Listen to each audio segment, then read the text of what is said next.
So the last two games, you guys have been able to finish the game with the ball, kind of running out the clock. Can you just talk about how important that is and what's gone into being able to do that this year? Yeah, I mean, it's always important to have those games, where you're able to finish the game, like practice those scenarios. You never know what scenario is going to happen. So I think it's useful to have those moments where we can get the first downs and then take a knee and stuff. And I think it's going to be critical here in the future. You never know when it's going to happen. The toughness and physicality in general was kind of a question coming into this season. I guess I wonder how much is Benny Wiley, or how much did he sort of set that tone in terms of changing the culture in that way? Yeah, I mean he's a very professional. Him and his staff are very professional.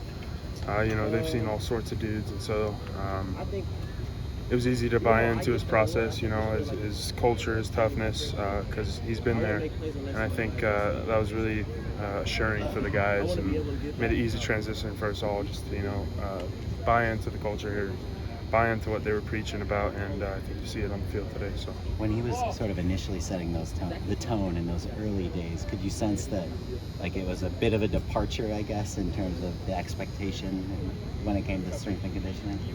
He definitely set the tone for the year. He didn't go light or easy. He knew our past record, and so right from the jump, right after the season ended last year, he was there, and we were working out with him, and he was on us. So I mean, it was a cool experience looking back on it. At the time, it was pretty sore after season, and I was a little tired, but it definitely got our team right.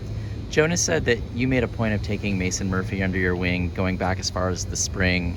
Can you just talk about that process, what you saw in him, and Yeah, I've known Mason since he was in high school. He trained with Vianney Talamaviao's dad, and I would go train with him a little bit, and I just saw that kid's talent.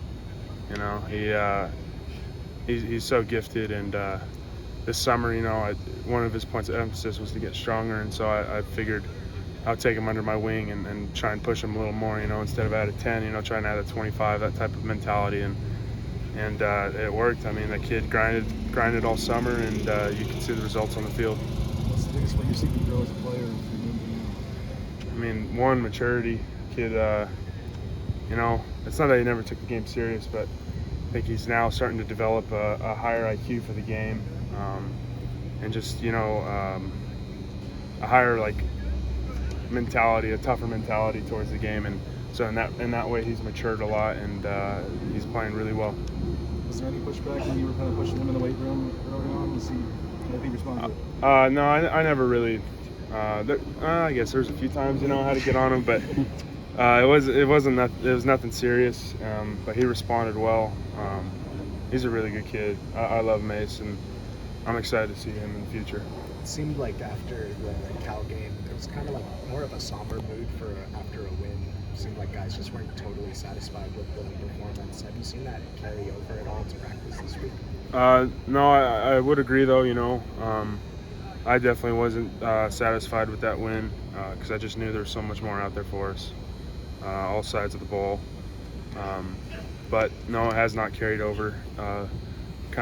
We had a talk.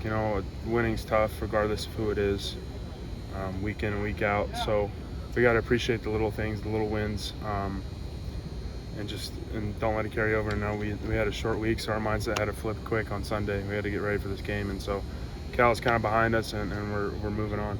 Obviously, huge game next week and the week after. How do you guard against, in this situation, not looking past Colorado? I think because it being a short week, it's kind of all on our mind right now. Our whole schedule's a little thrown off, all of our circadian rhythms, it's kind of weird. So don't really have time to focus on that. We're just trying to get our bodies prepared for Friday. It helps almost to have the short week. Yeah, it does. It does, yeah. Apologies if you asked this already, but even though you guys had some switch around, zero sacks allowed both of the last 2 weeks, what goes into having a performance like that as a whole offensive line?